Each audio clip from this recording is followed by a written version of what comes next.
시간에 창세기 11장의 바벨탑 이야기를 보았는데요.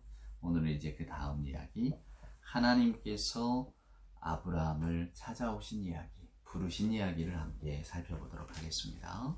창세기 12장입니다. 1절로 4절에 있는 말씀을 제가 한번 읽어보겠습니다. 여호와께서 아브라함에게 이르시되 너는 너의 고향과 친척과 아비의 집을 떠나 내가 네게 보여줄 땅으로 가라. 내가 너로 큰 민족을 이루고 내게 복을 주어 내 이름을 창대하게 하리니 너는 복이 될지라. 너를 축복하는 자에게는 내가 복을 내리고 너를 저주하는 자에게는 내가 저주하리니 땅의 모든 족속이 너로 말미암아 복을 얻을 것이라 하신지라. 이에 아브라함이 여호와의 말씀을 따라갔고 롯도 그와 함께 갔으며 아브라함이 하란을 떠날 때에 75세였더라. 아멘. 이제 우리가 드디어 너무나 잘 아는 아브라함의 이야기를 한번 살펴보겠습니다. 그 창세기 말씀을 이렇게 순차적으로 전하면서 제가 창세기는 하나님께서 우리를 찾아오시는 이야기입니다, 이렇게 말씀을 드렸습니다. 천지창조에부터 인간을 창조하시고 또한 인간과 더불어서 하나님의 사랑을 베푸실 때에 다 이렇게 하나님께서 찾아오시는 이야기거든요.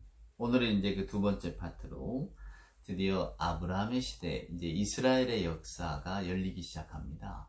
여러분, 원래 이스라엘 민족이라고 하는 것이 따로 존재하지 않았잖아요. 이제 우리 하나님께서 아브라함을 불러주시면서 그를 믿음의 조상으로 세워주시고 우리가 흔히 알고 있는 신앙 공동체, 유대 신앙 공동체의 첫 출발을 오늘 저와 여러분에게 창세기 12장에서 소개하고 있습니다.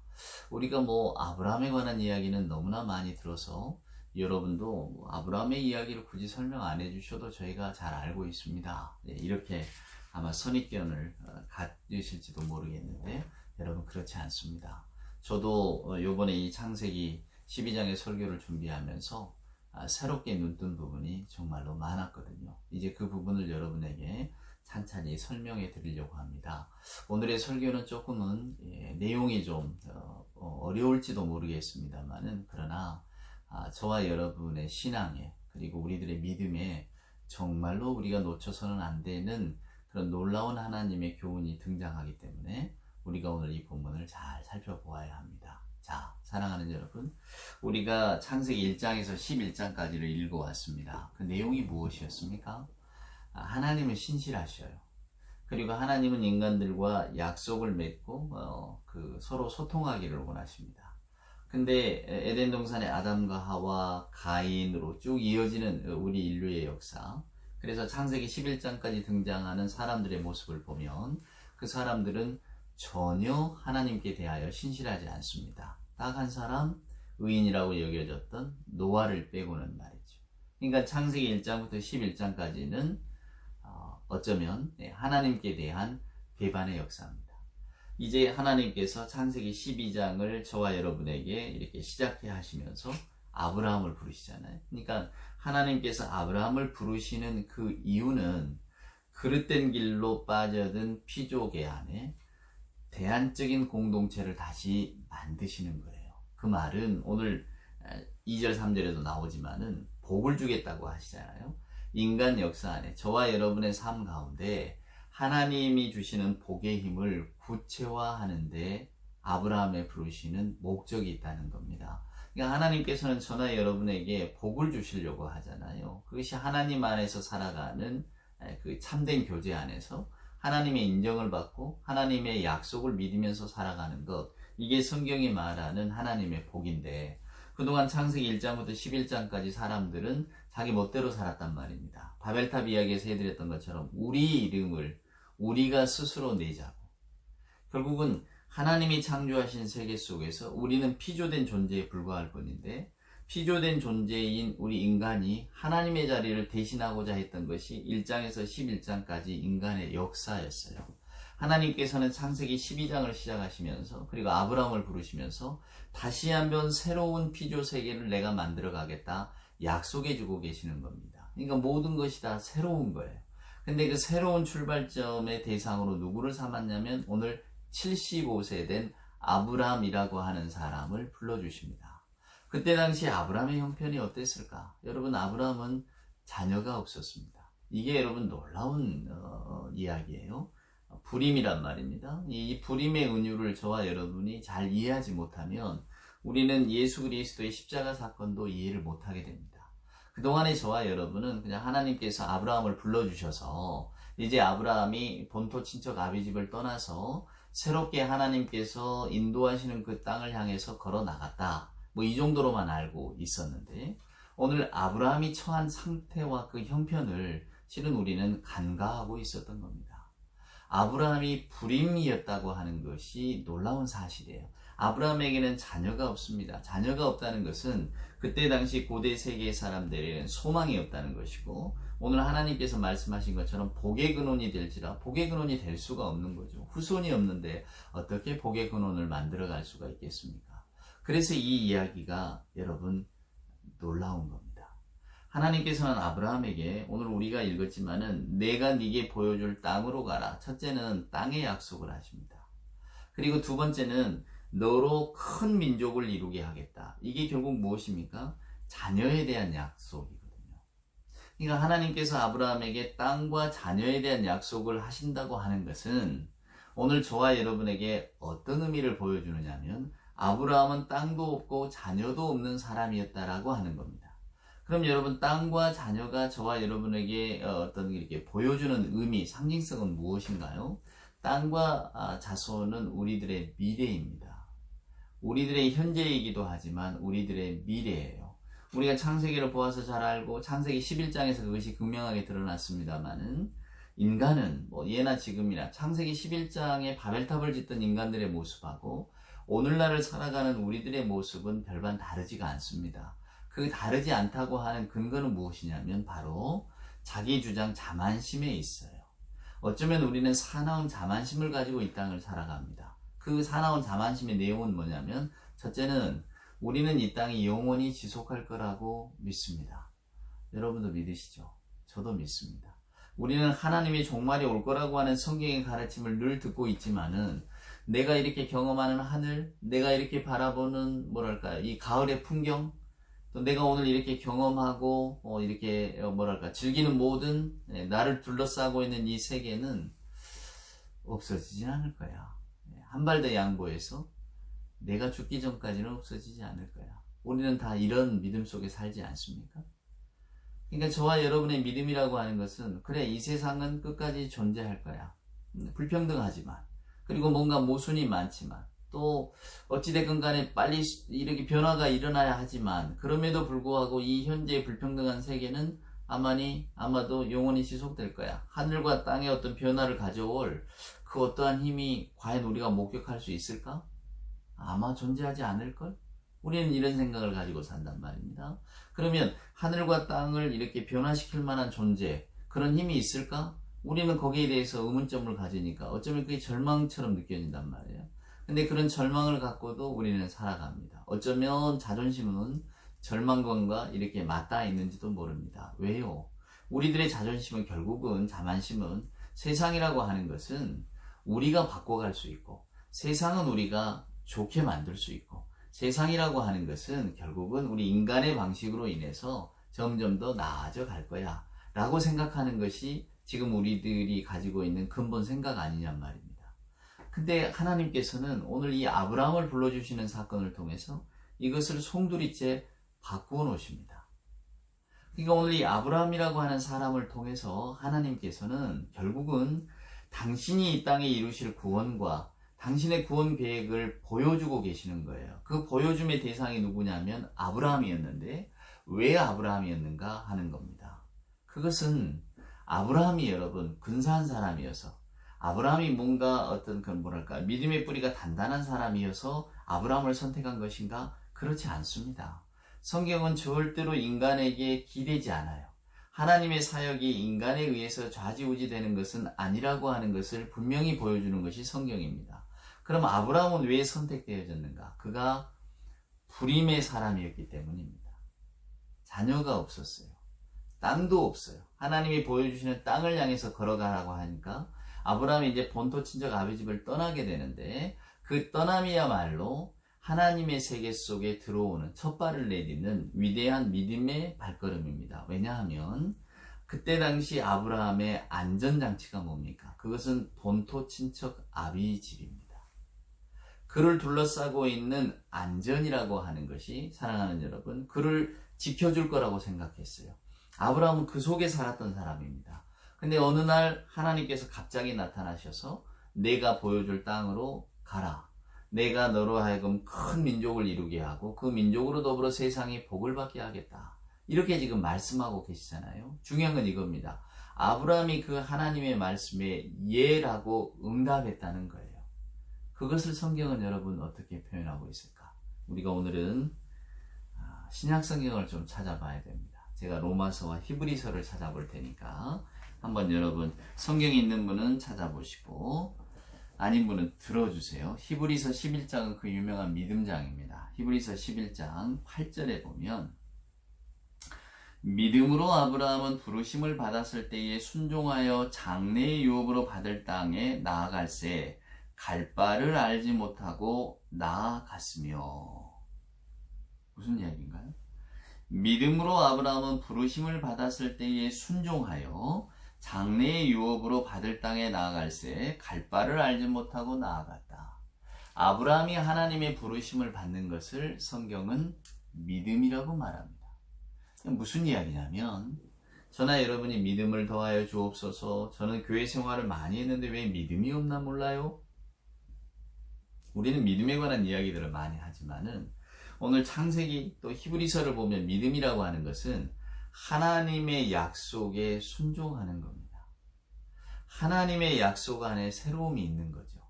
우리는 그 약속의 새로움을 움켜잡아야 되는데 우리로 하여금 그 움켜잡지 못하게 하는 게 무엇이냐면 아이러니하게도 저와 여러분이 안전하다고 믿는 우리들의 세계입니다.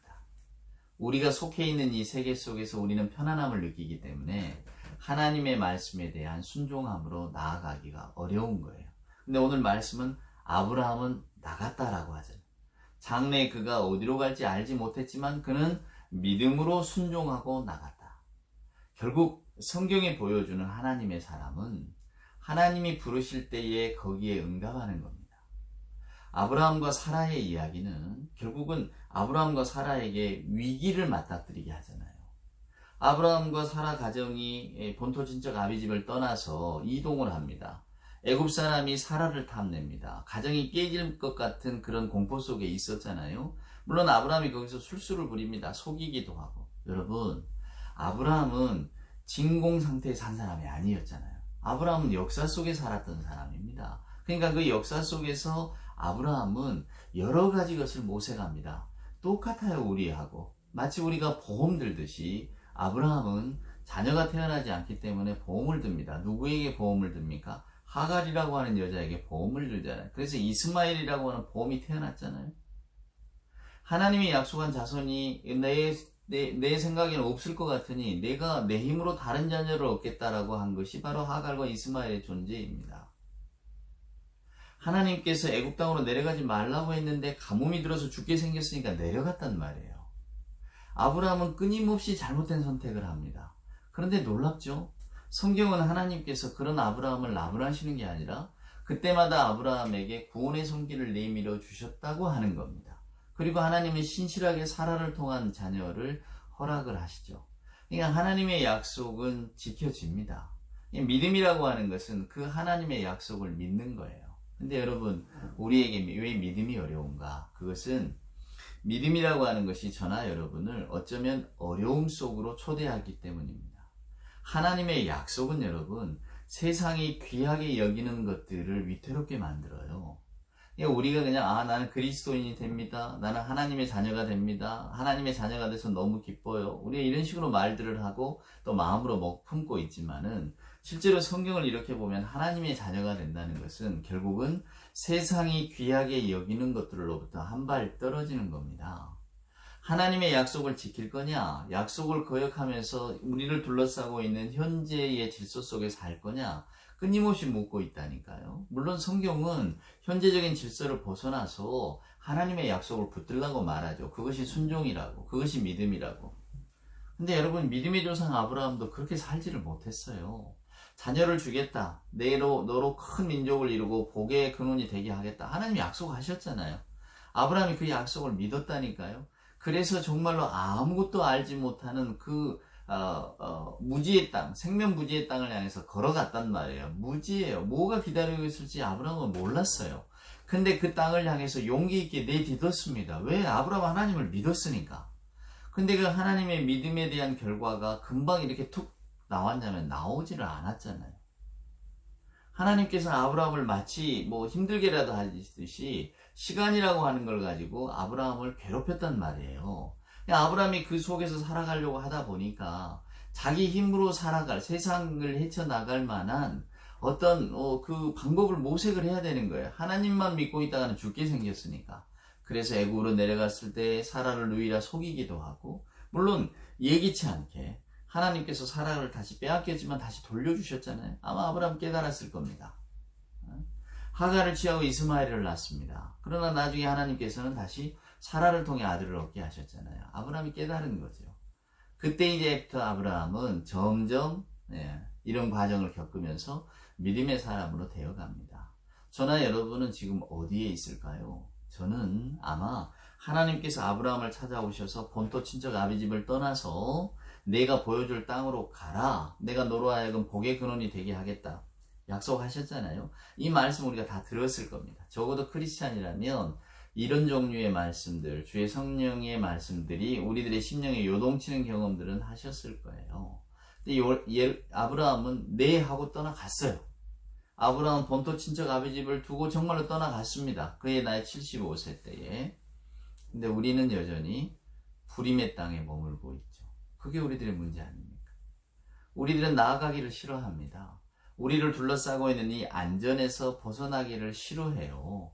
그냥 현재가 불임 상태라고 성경은 자꾸 이야기를 해도 그건 나는 모르겠고, 나는 그냥 여기가 좋사오니 나를 여기서 살게 하게 해주세요 라고 하는 거예요. 아브라함이 여러분 오늘 창세기 12장에서 하나님께서 그를 찾아오셨을 때 아브라함은 안전 상태였어요. 안전 상태에 머무는 것이 우리 인간의 속성인데 실은 성경은 그것이 불임의 지속이라고 말합니다.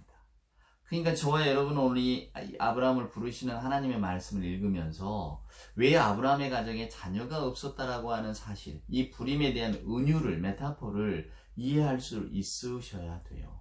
하나님은 땅도 없고 아이도 없는 아브라함에게 땅과 후손의 약속을 주시잖아요. 근데 이 약속의 실현은 현실 세계에서 오는 게 아니었어요. 아브라함은 이 약속의 실현을 현실 세계에서 오게 하려고 했죠. 그것이 사람의 어떤 계획이고 아브라함의 노력이었습니다. 그래서 그는 애굽 땅에 내려갔을 때 사라를 누이라고 속이기도 하고, 사라야 뭔가 또 그들의 미래가 있지 않겠습니까? 그리고 그의 후손을 얻기 위해서 현실적인 필요를 찾았단 말이에요. 하갈을 취하고 하갈을 통해서 아들을 낳고. 근데 성경은 그 약속의 실현이 하나님으로부터 온다는 것을 우리에게 보여줍니다. 그래서 우리는 어디에 대해서 비교할 수도 없고 찾아볼 수도 없는 하나님이라고 하는 존재를 우리가 성경을 통해서 알게 된 겁니다. 그 하나님은 어떤 분입니까? 무에서 유를 창조하는 분이에요. 그래서 여러분 로마서를 한번 보세요. 사도 바울이 얼마나 탁월한지 몰라요. 로마서 4장에 보면 사도 바울이 이런 이야기를 합니다. 17절 한번 보실래요? 기록된 바 내가 너를 많은 민족의 조상으로 세웠다 하심과 같으니 그가 믿은 바 하나님은 죽은 자를 살리시며 없는 것을 있는 것으로 부르시는 이시니라. 아브라함이 바랄 수 없는 중에 바라고 믿었으니 이는 내 후손이 이같으리라 하신 말씀대로 많은 민족의 조상이 되게 하려 하십니다. 아브라함의 믿음의 뿌리는 뭡니까? 하나님은 죽은 자를 살리시며 없는 것을 있는 것으로 부르시는 분이라고 하는 이 사실을 아브라함은 믿었단 말이에요. 그러니까 무에서 유를 창조한다는 분은 무엇입니까? 하나님의 권능은 우리가 감히 헤아릴 수 없는 거라 그 말입니다. 우리는 늘 안전하고 예측 가능하고 통제 가능한 것들에 대해서 관심을 갖습니다. 그리고 그게 전부라고 여기죠. 우리는 안전하고 예측 가능하고 통제 가능한, 요즘 코로나를 팬데믹이라고 하잖아요. 전 세계적으로 이게 우리가 마치 공황 상태에 빠져들잖아요. 왜요? 통제 가능할 줄 알았더니 통제 가능하지가 않거든요. 이제 이것을 위해서 인간들이 애를 씁니다. 백신을 발견하니 뭘 하니 애를 쓰겠죠, 여러분. 이런 상황을 말하는 거예요. 오늘날과 같은 코로나 시절을 우리가 경험할 거라고 작년 이맘때 누가 상상이나 했겠습니까? 그런데 우리는 지금 그런 시절을 직면하고 있는 겁니다. 이게 바로 우리가 통제 가능하다고 하는 우리의 믿음을 깨트리는 사건이에요. 물론 인간은 여러 가지 방식을 통해서 또 이것을 대체할 방법을 찾아내겠죠. 그러면서 또 사나운 자만심 속에 빠져들 겁니다. 그래, 우리가 못할 게 뭐냐 이거예요. 우리 힘으로라면 이런 코로나도 결국은 당황했지만 물리치고 또 정말로 앞으로 우리가 꿈의 세계를 만들어갈 수 있을 거야. 이게 우리 인간들의 생각 아닙니까? 저와 여러분의 안전장치고요. 근데 하나님은 이 세계 속으로 훅 들어오신, 아브라함이 안전세계 속에 살고 있다가 갑작스러운 하나님의 부르심을 받았던 것처럼, 그래서 오늘 바울은 아브라함의 믿음의 뿌리가 뭐냐, 그것은 하나님은 능치 못할 일이 없으신 분이다 라고 하는 것을 믿었다고 하는 겁니다. 그러니까 오늘 저와 여러분의 이렇게 현실 세계를 바라보면 우리는 우리가 생각하고 우리가 예측하는 현실 세계를 뛰어넘는 어떤 힘이 있을까 감히 상상하기가 어렵습니다. 그저 우리 인간들의 지식을 모으고 인간들이 힘을 합치면 못할 게 없는 것 같은 그런 세계 속에 살고 있죠. 그러나 우리 하나님은 그 세계 위에 존재하는 분이라고 성경은 저와 여러분에게 가르쳐주고 있습니다. 그러니까 우리들의 믿음이 언제나 무엇 때문에 시험거리에 드느냐면 우리들의 안전망을 우리 스스로가 뛰어넘어야 되는데 이걸 넘지 못하는 데 있는 거예요. 현실 세계하고 하나님의 약속에는 불연소성이 있습니다. 당장 이루어지는 것도 아니고 또 우리가 예측 가능한 것도 아니에요. 근데 하나님께서는 아브라함과 사라에게 자녀를 주시듯이 인간의 소망이 끊어진 곳, 인간의 능력으로는 안 됩니다 하는 곳에 새 소망을 주셨잖아요. 그래서 여러분, 아브라함이 실은 예수 그리스도 부활 사건의 모형이 되는 겁니다. 아브라함의 이야기를 통해서 예수 그리스도의 사역을 보는 거예요. 그게 뭡니까? 하나님은 죽은 자도 살리신다. 오늘 바울이 말하잖아요. 죽은 자도 살리시는 하나님이라고. 부활의 소망에 대한 어떤 그 단초가 여기에 드러나지 않습니까? 그러니까 아브라함의 믿음이라고 하는 것은 하나님께서는 무엇이든 가능케 하시는데, 그래서 결국 그 가능케 하시는 것이 우리들의 구원으로 나타날 때에 구원은 우리가 만들 수 있는 것이 아니라고 하는 거예요. 오직 하나님의 권능과 신실한 가운데서만 우리에게 주어지는 것이죠.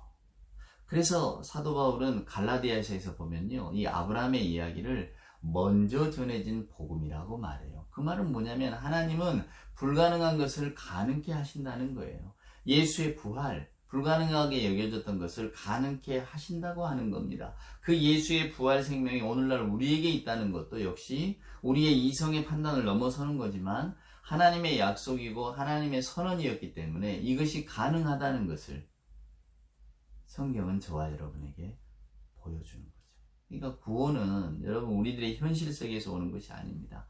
하나님의 절대적인 권능과 사랑 가운데서 오는 거죠. 그래서 여러분, 우리가 오늘 믿음 생활하고 신앙 생활을 합니다. 우리는 기독교야 예수 부활을 가장 근본적인 가르침으로 삼고 있으니까요. 부활 생명이야 우리가 죽어봐야 아는 것 아니겠습니까? 죽은 사람은 만날 수는 없고 우리는 아직 살아있고 어떻게 이 부활 생명이 내 현실 세계로 건너온단 말입니까? 이것이 아마 우리들의 믿음 생활의 가장 큰 고민일 겁니다. 그렇기 때문에 저와 여러분은 우리가 살고 있는 이 현실 세계를 벗어나지 못하는 거예요. 백척간두 진일보라는 말이 있잖아요. 백척 꼭대기 장대 위에 서서 그냥 한 발 내디디면 되는데 우리는 한 발 내디지를 못하잖아요. 왜? 내디디면 떨어져 죽을 것 같으니까. 그것이 오늘 저와 여러분의 어쩌면 현재인지도 모릅니다. 근데 여러분, 이제 앞으로 아브라함 이야기를 계속 읽어갈 겁니다만은 보세요. 인간의 소망이 끊어지는 곳에 하나님의 권능이 임하는 겁니다. 그러니까 사람이 상상할 수 있는 현실 세계를 하나님은 뛰어넘으세요. 오늘 제 설교를 통해서 여러분 이 말씀만 기억했으면 좋겠어요. 우리들의 구원이라고 하는 것은 우리들이 이렇게 목도하고 목격하고 바라보고 예측 가능한 현실 세계에서 절대로 오는 게 아닙니다. 하나님의 절대적인 권능과 사랑 가운데서 오는 거죠. 마치 땅도 없고 자녀도 없던 아브라함에게 이 모든 것이 생겨난 것처럼 인간의 소망이 끊어진 자리에서, 사랑하는 여러분, 하나님의 은혜가, 하나님의 은총이, 하나님의 권능이 임할 때에 그의 삶의 자리가 완전히 뒤바뀌잖아요.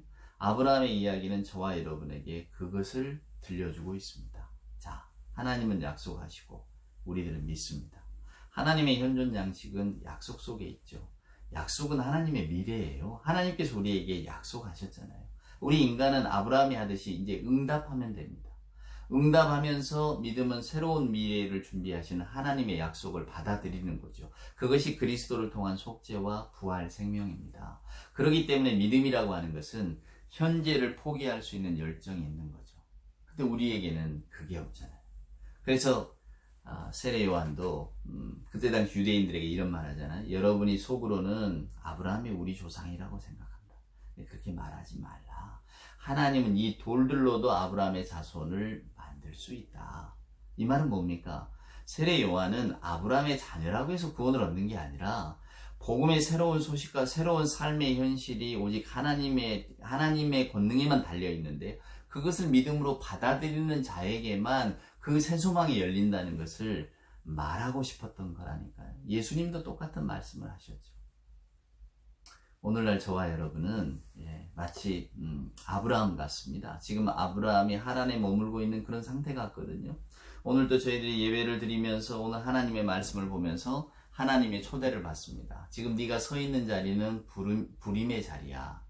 예라고 답하면서 얼른 하나님의 은혜의 자리, 어떤 하나님의 어떤 그 생산의 자리, 삶의 자리, 소망의 자리로 돌아오렴. 이렇게 하나님께서는 계속 우리를 초대하고 계시는데 우리는 그 초대에 응답할까 말까 지금 우물쭈물하고 있는 거죠.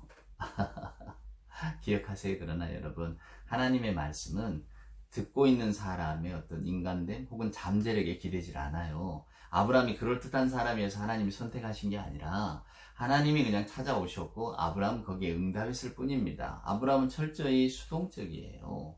하나님이 불러주시는 것에 예라고 답했을 뿐입니다.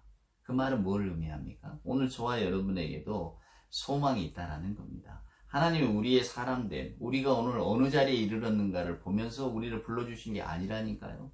날마다 예배하고 하나님을 내가 주로 고백하지만은 그리스도의 부활 생명을 나는 믿지만은 나는 왜 여전히 나를 둘러싸고 있는 현실 세계 속에서 한 발도 못 나가고 있는가? 왜 하나님의 말씀에 사로잡힌 자의 모습이 없는가라고 하는 것을 우리는 한탄할 때에 그러나 하나님의 구원의 능력은 우리에게 있는 게 아니라 하나님께 있기 때문에 하나님께서 저와 여러분을 언젠가는 이렇게 끌어내실 거란 말이에요. 잉태하지 못한 자를 결국은 말씀에 의해서 생명으로 나아갈 수 있도록 이끌어 주실 겁니다.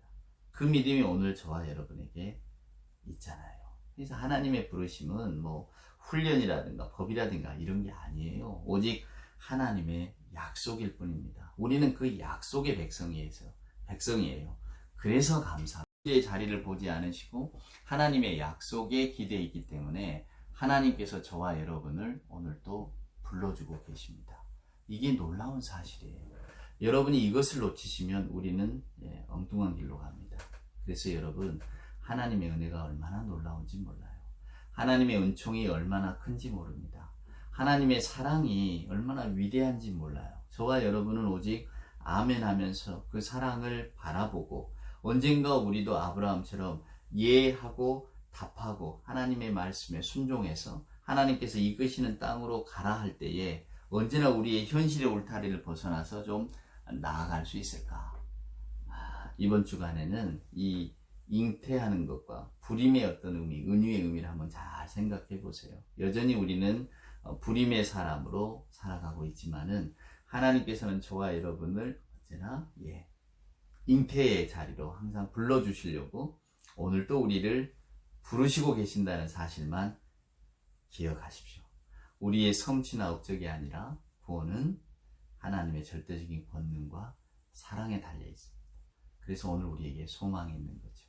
부디 이 기쁨으로 살아가시고 바라기는 저도 여러분도 언젠가는 하나님이 불러주시는 그 잉태의 자리에까지 나아갈 수 있는 믿음이 생겨날 수 있기를 소원합니다.